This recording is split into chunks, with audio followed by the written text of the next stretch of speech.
don't know how many of you know, but with the meteor, 98% of the parts of meteor are actually recoverable, and 93% are recyclable.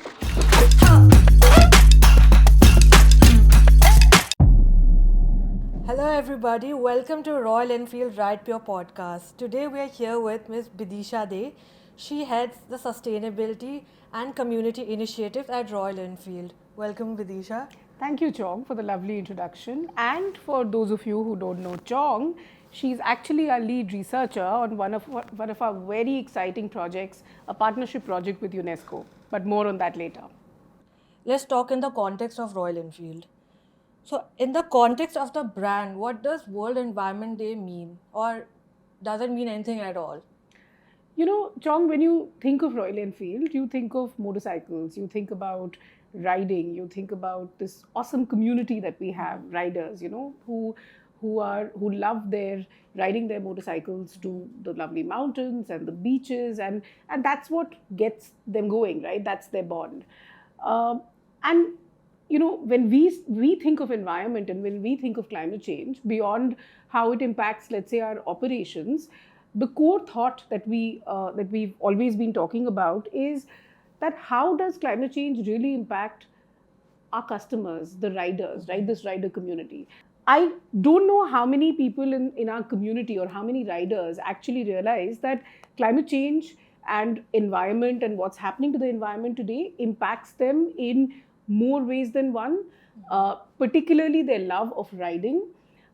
And if you were really to deconstruct it, you look at it in two ways. One, if the temperature was to not be what it has been, if it was to go up a few degrees, a couple of degrees, 1.5 degrees, 2 degrees, or if the weather pattern was to change and we were to get more rains than what we get in some parts of the country, your saddle time gets impacted. The other important aspect is where you ride to.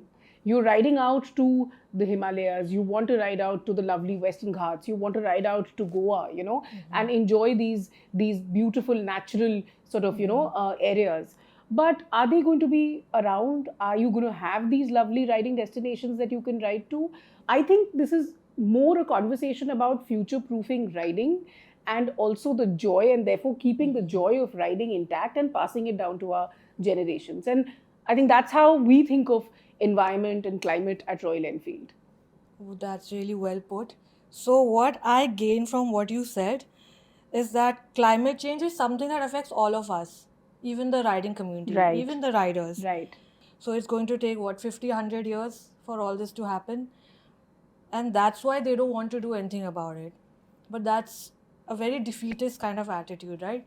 You're right, Chong. And on the contrary, the more I speak to younger people, your generation, certainly not my generation, your generation, the sense I get is that they are much more mindful of what's happening around them. But like I was telling you, that even for this generation and our predecessors, our rider community, which is really, it cuts across the demographics when it comes to age, etc. If we just look at Royal Enfield and riding and the joy of riding, your ability to ride for X number of days, months is impacted even today. That's not going to happen 50 years or 100 years from now, right? One particular location or region might not be there for your future generations to come. You might not care today, but if you think about what you're leaving behind for your next generations, I think it's a pertinent thought, and you got to give it a little bit more mind space than what you do today, I think. On that note, what can a rider do?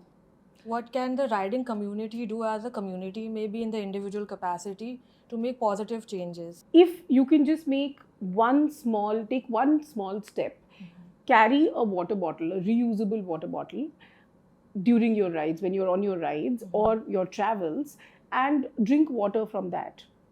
That itself, you don't realize, if you were to just make that one little change, that don't buy like a disposable water bottle or a single-use plastic water bottle, but just carry a reusable water bottle. Even today, if you were to ride to the Himalayas or even to Goa or other parts, you will see, and most seasoned riders tell us this, that they will see, heaps of waste and garbage, on the roads. that is visible. That's not going to happen 50 years or 100 years from now, right? That is today. That's here and now. You can do your little bit by not contributing to that. And then, of course, there are many other things you can do. You can choose to be in a homestay, you can support local businesses, you can not litter, you can carry your, whatever waste you generate, you can carry it back and dispose it, in a mindful way, so that you're not adding to the landfill. There are all of those things are then, step 2, 3, 4, and the list continues. Now you're talking about everything that the riders can do in their individual capacity. What has Royal Enfield done to make positive changes, have a positive impact on the earth? Well, that's a lovely question, and thank you for that. And also a very obvious one, because you can't expect to preach to others unless you practice and demonstrate that yourself, right? And I think at Royal Enfield, we take climate change and we take our responsibility to mind our business and our footprint in a manner which works for the communities, which works for the environment very, very seriously.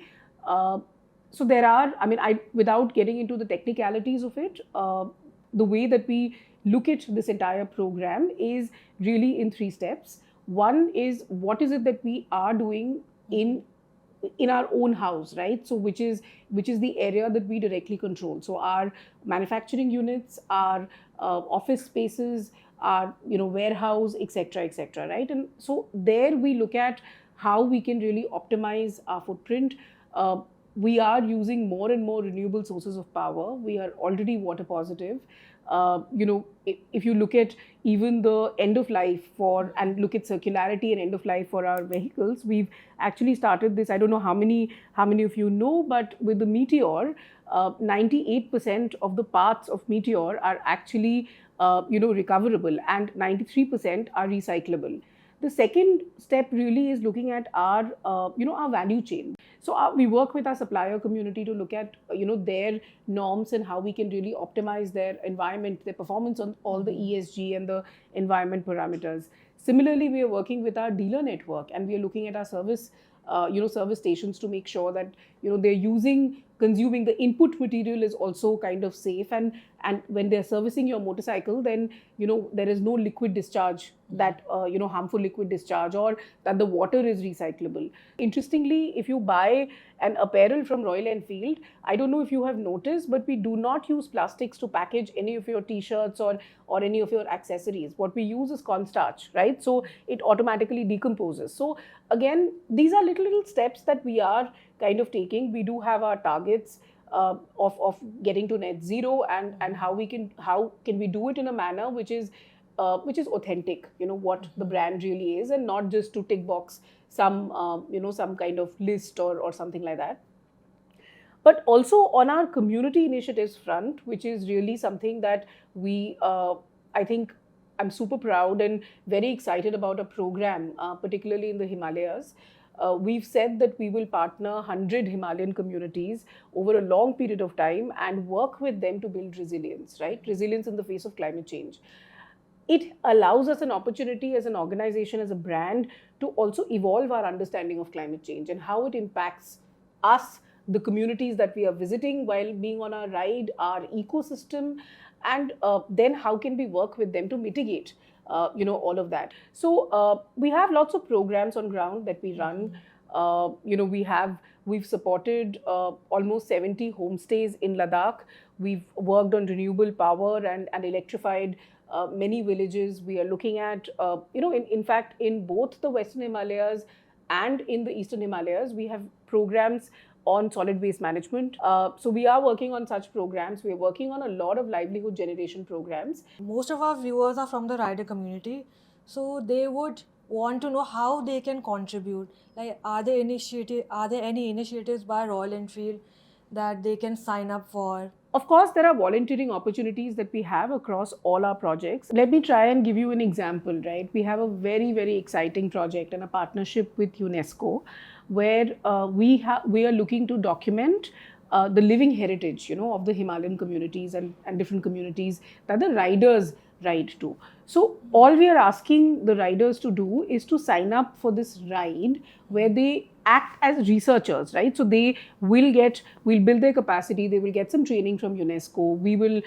get some mentors and some resource people to help them on their documentation skills. And you can really visit the remotest and the most beautiful parts of the Himalayas with us, engage and stay with the communities, and it will be an experience for you for a lifetime, right? You will cherish it throughout. But also, even if you don't wish to, let's say, ride up or spend some time away from home, we have a lovely platform called the cause led rides, right? So where we've tried to stay away from being very prescriptive to say that, okay, now you support this cause or you support that cause. But I think it's an open platform where we are looking for ideas and collaboration from the rider community. So if you have a cause that you would like us to partner and drive some awareness on that cause, write to us, tell us. We will ensure that we design a lovely ride, and we spread the message, and we maybe do some fun stuff also while we are on the ride. So yeah, these are the kind of opportunities that you can sign up for. Particularly the UNESCO one, I think is very, very exciting. I'm surely going to tell my friends to check out our website, check for some updates, and Absolutely. I'm sure they would all want to join.